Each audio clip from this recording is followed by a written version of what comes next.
একটা ঘটনা যেন এখনো মানুষকে ভোগাচ্ছে, একটা প্রশ্ন যার উত্তর এখনো মেলেনি।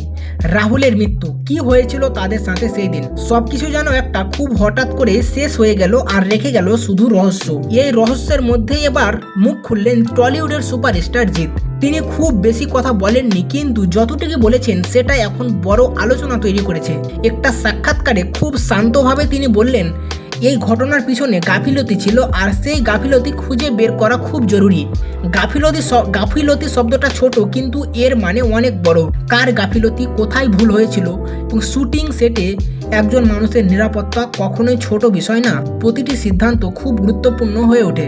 আর ঠিক সেখানেই প্রশ্নটা উঠেছে, সব দায়িত্ব কি ঠিকভাবে নেওয়া হয়েছিল? জিৎ সরাসরি কারো নাম বলেননি, কিন্তু তার কথার ভিতরে একটা ইঙ্গিত স্পষ্ট ছিল। তিনি বলেন, যদি দায়িত্ব ঠিকভাবে পালন করা হতো তাহলে হয়তো আজ এই ঘটনা ঘটতো না। এই একটা লাইন যেন এখন অনেককে ভাবাচ্ছে, কারণ যদি সত্যি দায়িত্ব কোথাও ফাঁক থেকে থাকে তাহলে সেটা কি শুধু একটা ভুল, নাকি এর পিছনে রয়েছে বড় অবহেলা? অনেকেই এখন বলছেন সেটে হয়তো সবকিছু ঠিক ছিল না, হয়তো কোনো সতর্কতা নেওয়া হয়নি, হয়তো সময় মতো সিদ্ধান্ত নেওয়া হয়নি, আর সেই কারণেই আজ এই পরিণতি। সবচেয়ে বড় কথা, শুটিং সেটে সবকিছুর শেষ দায়িত্ব থাকে ডিরেক্টরের উপর, তা স্বাভাবিকই, কিন্তু প্রশ্ন সেদিকেই ঘুরে যাচ্ছে। কিন্তু এখনো পর্যন্ত অফিসিয়ালি কিছু প্রমাণিত হয়নি। সবকিছু এখন প্রশ্নের মধ্যে। কি হয়েছিল সেই দিন, কেন এমন হলো, আর সত্যিটা কি আদৌ সামনে আসবে?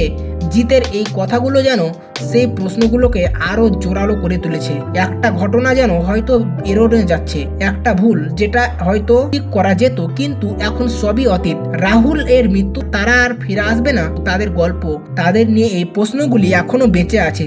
এখন শুধু একটাই অপেক্ষা, সত্যিটা সামনে আসার। কি মনে হয় বন্ধুরা, এটা কি সত্যি গাফিলতির ফল, নাকি এর পিছনে আছে আরো বড় কোনো সত্য? কমেন্ট করে অবশ্যই জানাবেন। আর ভিডিওটি ভালো লাগে ভিডিওটিকে লাইক করে চ্যানেলটিকে সাবস্ক্রাইব করবেন। ধন্যবাদ।